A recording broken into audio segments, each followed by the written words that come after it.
So this is our final project presentation on mental health in the tech industry. All right, and then in this project, we sought to look at potential variables that influence the proportion of employees reporting that they feel supported in their mental health at tech companies. As the two of us are computer science majors, it'd be interesting to see what types of workplace environments are conducive to better mental health in a professional setting. Many factors could be chosen to investigate, though we ultimately settled on just two, while keeping in mind that the location of a company could have a number of confounding variables influencing mental health. This could be anywhere from weather, or maybe a preference or not. And we also just wanted to kind of eliminate that as a factor. But in the end, we found that flexible hours and available counseling appeared to have significant impacts on the satisfaction of employees at the companies surveyed, with the former potentially overshadowing the latter in effect. And that's pretty much the basis for our project.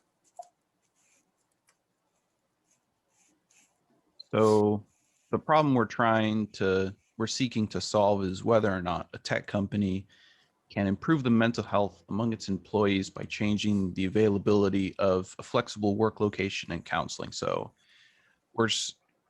from our studies, we were aiming to see how the flexibility of work location, availability of counseling affects mental health employees at a tech company. So essentially, when we're saying flexibility of work location, it's whether or not employees have the choice to work from home or from an office space or a combination of the two.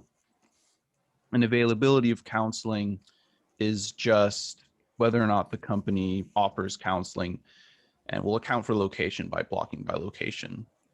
And we have access to data that includes responses from 20 different locations and 4 survey responses from each. So it gives us 80 data points to analyze. And each observation includes whether a given company allows for flexibility of work location and home office space, and if the company offers counseling. One thing we should note is just because a company offers counseling doesn't mean the person went there. We're just looking if the company offered it, not if an employee actually went to it. And the last observation column includes the proportion of employees that view the company favorably and how their mental health is. And our design complication was that we'd have to account for beta distribution. So our design structure is a randomized complete block design, which takes into account that different locations may mean different responses. I imagine someone might enjoy working in Seattle more than working in maybe somewhere in the middle of North Dakota. Who knows? But we're going to make sure that that doesn't influence our analysis.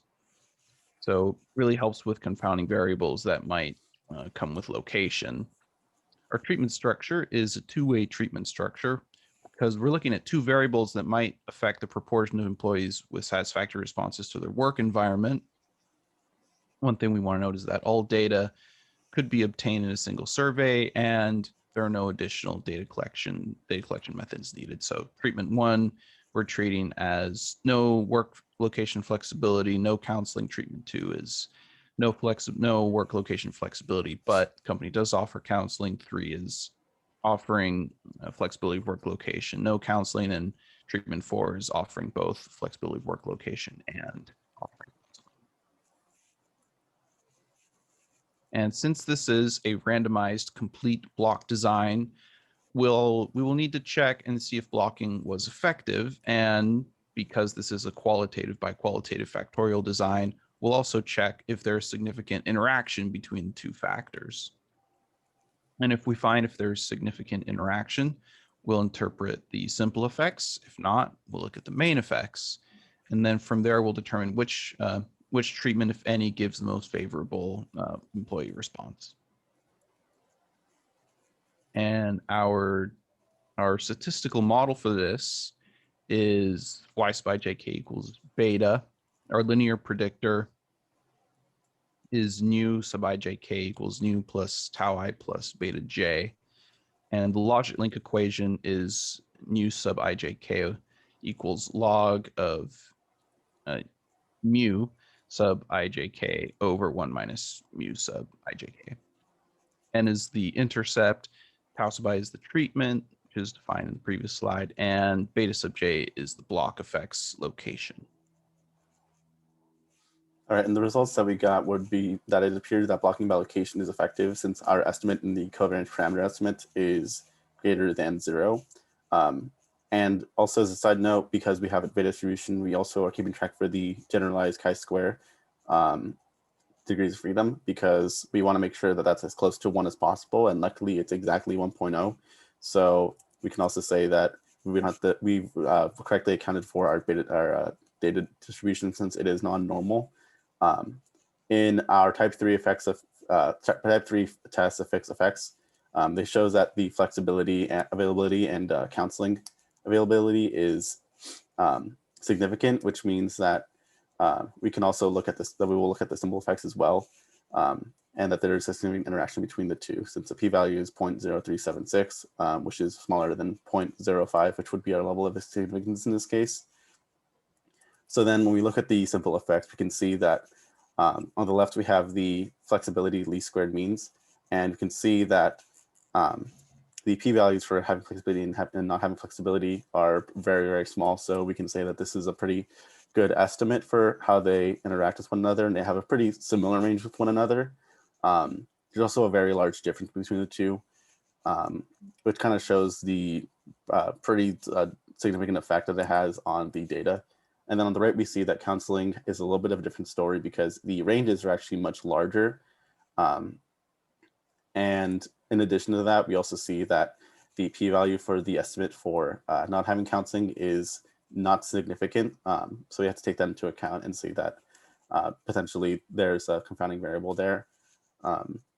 However, it seems that overall, just kind of from a very superficial estimate, we could say that potentially flexibility was going to have a much more strong effect on the data output or the response variable, which in this case is the proportion of employees who report feeling supported in their mental health at their workplace.